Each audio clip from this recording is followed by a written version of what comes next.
ગુજરાત પર ફરી એક વખત કુદરતી આફતના વાદળો ઘેરાયા છે। હવામાન વિભાગે રાજ્યભરમાં ભારે પવન સાથે વરસાદની આગાહી કરી છે।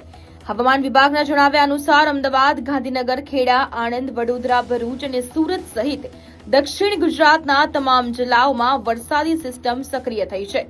એટલું જ નહીં, સૌરાષ્ટ્રના રાજકોટ, જૂનાગઢ, અમરેલી, ગીર સોમનાથ અને ઉત્તર ગુજરાતના બનાસકાંઠા, પાટણ, મહેસાણામાં પણ ગાજવીજ સાથે વરસાદની શક્યતા છે।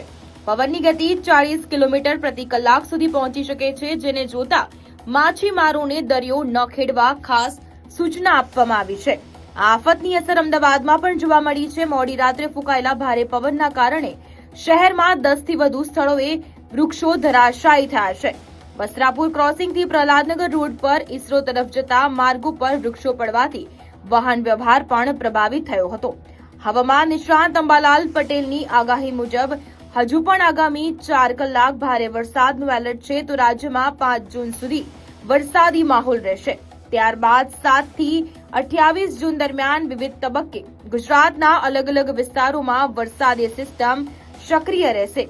સાથે જૂન મહિનામાં હવામાનના સતત બદલાવ વચ્ચે જુલાઈમાં અલ નીનોની અસર પર નજર રાખવી ખૂબ જ જરૂરી રહેશે। આવા જ વિડીયો માટે આપ જોડાયેલા રહો સંદેશ ડિજિટલ સાથે।